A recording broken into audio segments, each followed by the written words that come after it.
heiße euch herzlich willkommen zu einem neuen, etwas traurigen Stefan Drives Video. Denn heute nehmen wir Abschied vom vermutlich letzten großartigen Alfa Romeo, der Giulia Quadrifoglio. Und heute ist es mir absolut egal, ob dieses Video 100 Leute sehen oder, weiß ich nicht, 10.000. Denn diesen kurzen Film mache ich eigentlich nur für mich. Denn ich möchte die Giulia Quadrifoglio auf eine letzte schöne Tour in meine Heimat, den österreichischen Alpen, nehmen und sie einfach würdig verabschieden. Doch wovon rede ich und warum werde ich so sentimental? Ganz klar, denn hinter mir steht das Flaggschiff von Alfa Romeo der letzten 10 Jahre.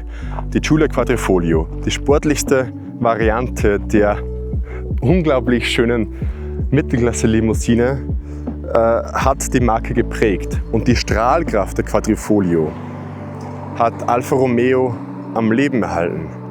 Doch was heißt Quadrifoglio? Quadrifoglio, das 4-blättrige Kleeblatt, sieht man hier am Kotflügel. Und ich sage nur eines, dieses Badge hat die Giulia aber sowas von verdient. Unter der schönen Motorhaube aus Carbon steckt ein 2,9 Liter großer V6 Biturbo mit 510 PS. Zufälligerweise sind sehr viele Motorparameter baugleich mit dem Ferrari California V8, nur halt mit 2 Zylinder weniger. Aber Alfa Romeo beharrt darauf, wie schon Jeremy Clarkson bestätigt hat, dass der Alfa Romeo V6 eine reine Eigenentwicklung ist. Und natürlich glauben wir das, denn ganz egal, wer diesen Motor produziert hat, er ist genial. Er ist super gut dosierbar, er hat eine großartige Leistungsentfaltung von 0 bis 8000 Umdrehungen. Und dieses Gefühl hinterm Lenkrad und diesem Motor vorne drinnen ist einfach unbeschreiblich. Gerade hier auf langsam ruhig werdenden Bergstraßen Österreichs. Doch um sich das Kleeblatt zu verdienen, braucht es mehr als nur Leistung. Das können viele. Es geht ums Fahrverhalten. Da kann der Giulia Scheiße, kaum jemand das Wasser reichen. Ja, das Stichwort hier ist Heckantrieb. Kein Hybrid, kein gar nichts. Und ich muss sagen, ich wurde von der Giulia eigentlich fast schon ein bisschen gewarnt. Pass auf, sie ist schnippisch. Ja, sie ist eine Diva, aber ich sehe sie als relativ gut vorhersehbar, lesbar. Die Giulia ist zwar überraschend dynamisch und jetzt fängt es gleich zu regnen an und ich habe alle Traktionshilfen ausgeschaltet. Da wird man schon noch ein paar Prozent aufmerksamer. Doch sie ist in gewisser Weise auch gutmütig. Sie meint es gut mit dir. Sie will tanzen. Sie will dich nicht umbringen. Auch wenn es sich ab und zu schon ziemlich wild anfühlt. Die Spannung. Die Giulia ist eine wunderschöne Frau, die dich am Haken hält, die spielt sich ein bisschen mit dir.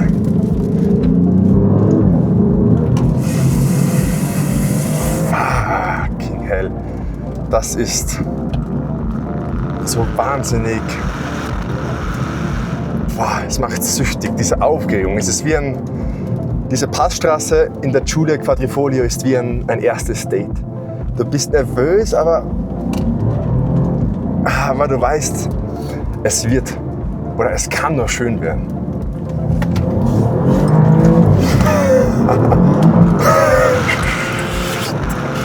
Shit, ist das geil. Alter, Alter. Auch abseits von Bergstraßen ist die Giulia Quadrifoglio ein Traum.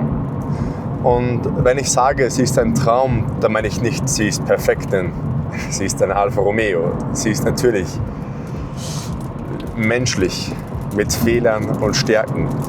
Aber sie ist trotzdem wirklich richtig vielfältig. Der Platz hinter mir ist, würde ich sagen, begrenzt, aber für kleine Familien definitiv passabel. Die Sitze sind tatsächlich wie für mich maßgeschneidert. Ich bin selten so gut gesessen. Ich habe das Auto aus Frankfurt abgeholt. Die Sitzposition ist dementsprechend auch wirklich hervorragend. Das Lenkrad hat genau die richtige Größe. Es gibt tolle, echte Tasten. Hinterm Lenkrad diese typischen kühlen und feststehenden Schaltpedals aus Aluminium. Das ganze Cockpit verkörpert Selbstvertrauen. Das Cockpit schmiegt sich um dich und macht die Giulia demnach einfach noch unterhaltsamer und noch emotionaler, als sie ohnehin schon ist. Wo die Italiener nie wirklich Spitzenreiter waren, ist die Technik im Innenraum. Und mittlerweile wird es in der Alfa Romeo Giulia schon langsam kritisch. Das Infotainment-System ist inspiriert von BMWs der 2010er Jahre. Und ich meine frühe 2010er Jahre. Das heißt, der Dreh- und Drückregler und das Touchscreen ist alles gut gemeint, aber die Reaktion und die Übersicht ist einfach echt ziemlich schwierig. Abhilfe verschaffen kann man sich mit CarPlay. Das geht hier zumindest mit Kabel. Und somit hat man das gewohnte CarPlay-Interface. Und für Klimaregelung gibt es zum Glück noch echte Drehregler. Und seien wir uns ehrlich, die Giulia ist gemacht zu fahren und alles Wichtige spielt sich hier ab. Und das Lenkrad ist wie gesagt top. Schaltpedals, wo sie hin sollen. Start-Stopp-Knopf am Lenkrad, lauter, leiser und Spurhalteassistent aus. Das heißt, recht viel mehr Funktionen braucht man im Alltag eigentlich nicht. Eine Funktion ist dann doch noch wichtig und die gibt es auch auf der Konsole schon vorgelagert. Das ist der Fahrmodus. Angeordnet im DNA-Label heißt es Dynamik, Normale und Adaptiver, glaube ich. Und am Ende des Tages bewegt man sich hauptsächlich im Dynamikmodus, denn dann ist das adaptive Fahrwerk, das Getriebe und der Motor einfach die Spur spritziger und das braucht die Giulia, dafür ist sie geboren. Wenn man noch etwas länger in den Uhrzeigersinn drückt, dann fängt alles zum Leuchten an, denn ich bin im Race-Modus. Den Race-Modus haben wir vorhin auf der Bergstraße recht deutlich demonstriert. Das funktioniert herausragend. Der 2,9 Liter Biturbomotor ist auf Stress getrimmt, das Fahrwerk maximal hart, die Lenkung maximal präzise, aber dennoch ist nie etwas unangenehm. Wie ihr es vielleicht hört oder nicht hört, gibt es dennoch beim Fahren oder beim Fahrerlebnis ein Manko an der Quadrifoglio, aber eigentlich nur ein Manko an dieser Quadrifoglio hier. Denn das PR-Team von Alfa Romeo wollte es etwas zu dezent und hat diese Giulia ohne Sportabgasanlage bestellt. Und dementsprechend fühlt sich das Ganze ziemlich erstickt an, wie mit Hand vor dem Mund. Und das ist keine Kritik am Auto an sich, denn man muss nur auf YouTube eingeben, Quadrifoglio Sound. Das Ding macht eigentlich ein echt richtig gutes Geräusch, aber hier eben nicht. Dazu kommt ein OPF, der seit 2018 verpflichtend ist und dementsprechend ist das soundtechnisch im Innenraum kein Ohrenschmaus, aber dafür, wie wir vorher gehört haben, klingt von außen noch ziemlich kernig und ehrlich. Was mir aufgefallen ist bei hohen Geschwindigkeiten, vielleicht liegt es auch nur an diesem Auto, ich würde es mir wünschen, zumindest ab 150 km/h auf der deutschen Autobahn beginnt das Auto gefühlsmäßig etwas zu vibrieren. Es ist schwer zu erklären, die Lenkung ist sehr stabil, aber es ist eine Kombination aus leichter Vibration und Windgeräuschen, die, wie soll ich sagen, nicht dazu verleiten, die Höchstgeschwindigkeit von 310 km/h auszuprobieren. Ich habe auf der deutschen Autobahn bei in einem unbegrenzten Abschnitt bei maximal 240 aufgehört, denn dann wird es wirklich unangenehm.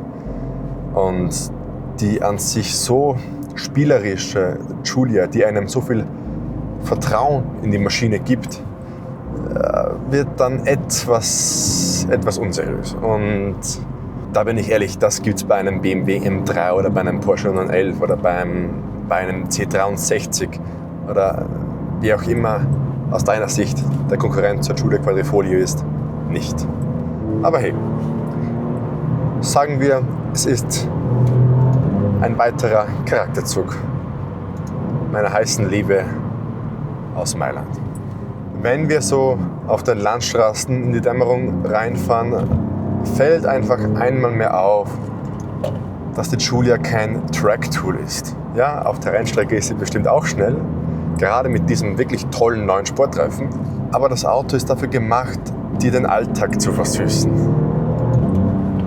Egal, ob du zum Bäcker fährst, einkaufen fährst, Kofferraum gibt es ja genug, in die Arbeit, wo auch immer. Fahren mit der Giulia, leben mit der Giulia, macht einfach Spaß. Und es ist so unkompliziert, zumindest wenn alles funktioniert, davon gehen wir jetzt mal aus. Es ist einfach, ja, la dolce vita. Ja, la dolce vita.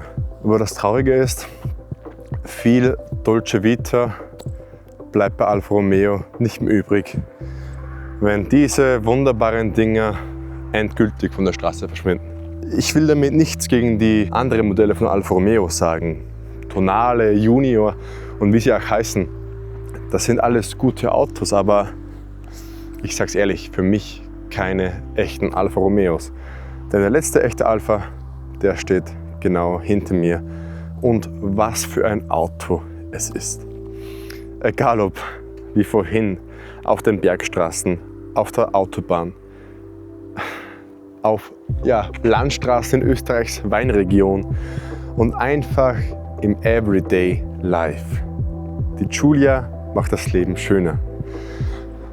Und das Auto abzugeben, wird wirklich schwer.